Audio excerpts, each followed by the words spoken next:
Зошто пациентите кои имаат зголемен шекер во крвта мора да бидат физички активни? И го подвлекувам терминот мора. Како физичката активност придонесува подобро да се искористува шекерот од мускулите, па дури и до 5 пати повеќе? Може ли пациенти кои што имаат утврден диабет да претераат со физичка активност? На сите овие прашања одговорите ќе ги дадеме во следните неколку минути.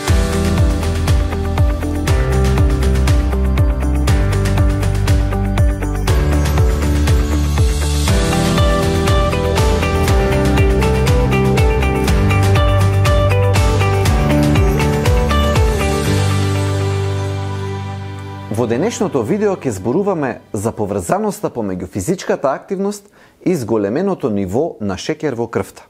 На што треба да пазат пациентите кои имаат преддиабет или диабет? Како инсулинот е поврзан со физичката активност? Што е инсулинска отпорност, инсулинска резистентност или така наречена хиперинсулинемија?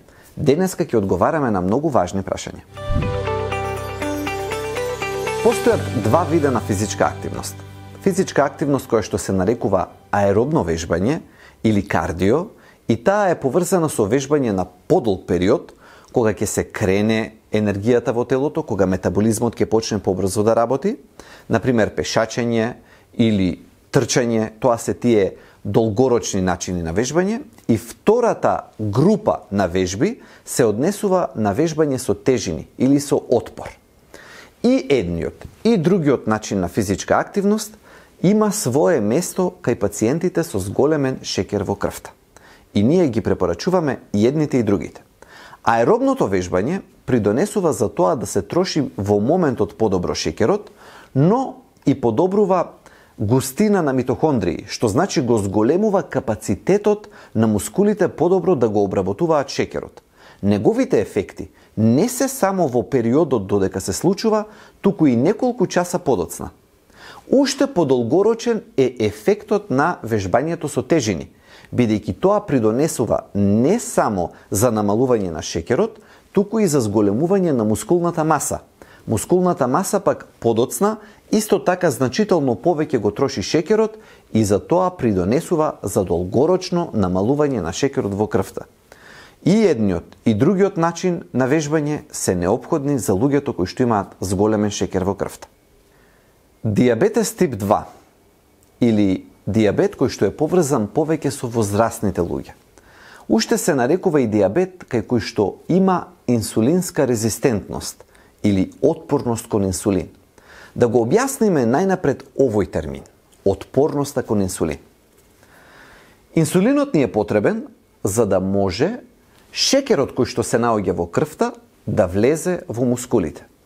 Честопати него го објаснувам како едно цевче и без тоа цевче шекерот не може толку лесно да навлезе во мускулите на кои што најмногу им треба. Кога во мускулите има многу големи резерви на масти, односно мали капки од триглицериди, тогаш мускулната клетка препознава дека е полна со енергија и му дава отпор на инсулинот. Не сака да го прифати и не му дозволува на инсулинот да го внесе шекерот во мускулната клетка. Тоа е првата фаза и тука почнува домино ефектот. Значи, присутните масти во мускулните клетки ја намалуваат нивната осетливост кон инсулинот и како резултат на тоа помалку шекер влегува во нив. Но шекерот нема каде да оди. Ако не влегува во мускулите, останува значително повеќе во крвта. Тоа го возбудува организмот, панкреасот гледа, така да речеме, дека расте шекерот во крвта и превзема акција. Таа акција е уште повеќе инсулин и така доаѓаме до така наречената фаза на хиперинсулинемија, кога во телото почнува да расте нивото на инсулин. Цевчињата кои што претходно им служиле на мускулните клетки да влезе доволно шекер во нив, сега веќе не се доволни и телото создава се повеќе и повеќе.